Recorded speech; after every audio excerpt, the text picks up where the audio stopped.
Every 2 to 3 days, there are things moving around in the townhouse. I think I love the fact that it's just always evolving and always changing. That's part of the fun of it. That looks good. Do you think it needs something else here? I mean, I think I naturally have a short attention span. If you tire of one corner, then you can kind of look to the next and there's sort of something unexpected there and something playful. I'm Tobias Vernon. I am the founder of 8 Holland Street. We are in 8 Holland Street's Townhouse, which is a guest house in the centre of Bath.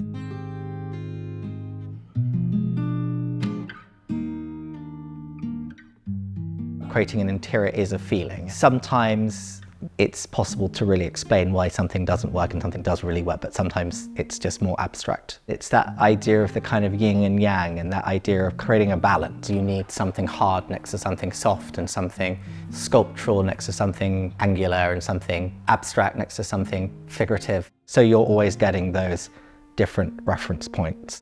This is a painting by Terry Frost. I really like this piece and I think we'll try hanging it upstairs. We should actually try and hang this somewhere near the magistrate chair.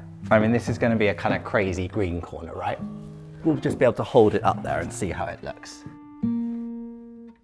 So the kitchen is an example of where we have really played with contrasting colours. We had the kind of green chosen for the kitchen and the bright yellow for the island. The next thing that came to mind were the Shrigley posters.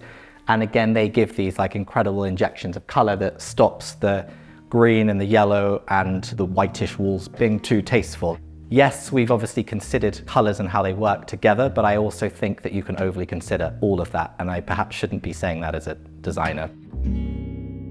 We worked with plain English on this simple kitchen and the island. I think the interplay with the Vitsu shelving is fantastic, actually. I haven't seen Vitsu with plain English before, and both are pieces of design that have a strong identity, but actually they just work so seamlessly together.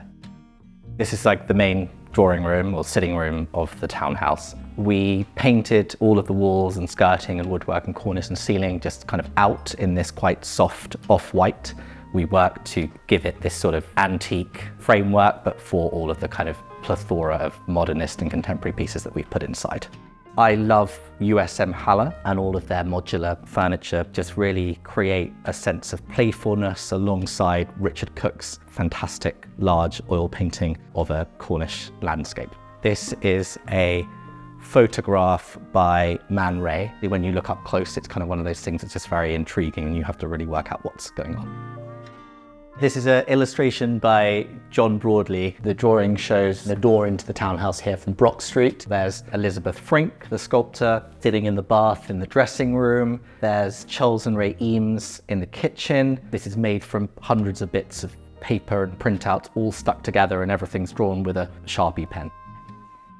I was in India in Easter with a friend, and we were in the Maharaja's palace in Udaipur, and there is a series of rooms which are literally the spitting image of this color combination. You know, it's definitely not a paint scheme I would live with. I think it's kind of great as a space that you pass through. I love the idea of putting really collectible, fine objects next to something vernacular and found.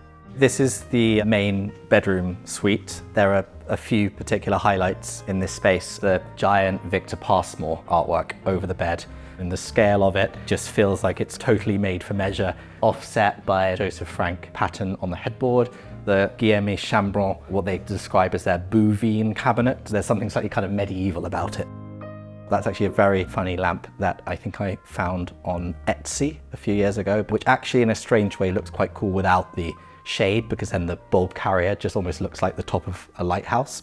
Off the main bedroom, we have a series of rooms, including a dressing room and this shower room. So I imagine this is a sort of collector's bathroom. This is a ink drawing, which actually is a portrait of the potter Bernard Leach. There's a sort of slightly obscure French screen print of some kind, but I think with, you know, the marble and classical like English fittings, still these kind of modernist touches just work so well. Nothing jumps out at you, but there's just a great balance. So this is the dressing room off the master bedroom. The wallpaper is one of my favorite designs by Peggy Angus, the textile designer. The blue feels like that perfect framework for the pared down artworks that we've put into this room. So there's a construction by the Irish painter Tony O'Malley. And then we have a Andre Derain drawing, which I found last year in Marrakesh. And I saw it, but knew that this room needed something figurative. The rug is pretty out there. It cost an arm and a leg. It's contemporary, but woven now by Sphinx 10. I don't know what the creature is, but just totally adore this. This is a drawing by Henri Gaudier-Breschke. He was a painter and he died incredibly young in a crash when he was a pilot in the First World War. I love the sort of low ceilings in this top floor, right? It's on an attic, but it still has that kind of wonderful sense of being kind of up in the loft. So this is a small sitting room snug with this kind of slightly crazy wallpaper. The Noguchi floor lamp is a piece that I had in my cottage, and then the rug was a very kind gift from Lucinda Chambers, and that's a piece from the Colville collection, which again is just that like perfect shagginess that just works so well in this room. You know, I love that feeling where people come and stay. There are pieces to discover, but also some kind of recognizable elements. This is another suite on the top floor of the townhouse. As you walk into the room, yeah, there's this really pretty vignette with this rocking chair that we actually re-lacquered and covered in a Christine Vanderherd's print. The curtains are actually just a upholstery boucle, and it doesn't look statement, but at the same time, it kind of just looks like it could have been there forever, and it's cozy.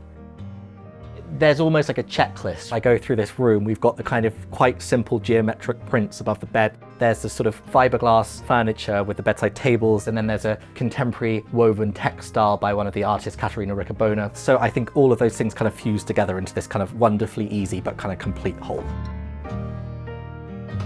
This is one of my favorite rooms in the house, although it by far is the smallest. It's got this Voisey wallpaper printed by somebody who's kind of revived a lot of their designs in the US at the moment. This is a ebonized bed by Guillermet Chambrol, which I think may be the coolest bed I've ever slept in. And actually this is the room I normally stay in when I'm in the townhouse. This sort of slightly cutesy but not cafe curtain that's actually a design from Kvadrat. This isn't a home that somebody lives in all the time. It's a space for our friends and artists and guests to pass through and just to stay for a night or two or three. You can potentially be a bit more fanciful and you can fill something with a few too many things, and people do walk in and they smile. You see them do that and you see them kind of loosen up and you see them let their shoulders down. And this place is a bit of fantasy in a funny way.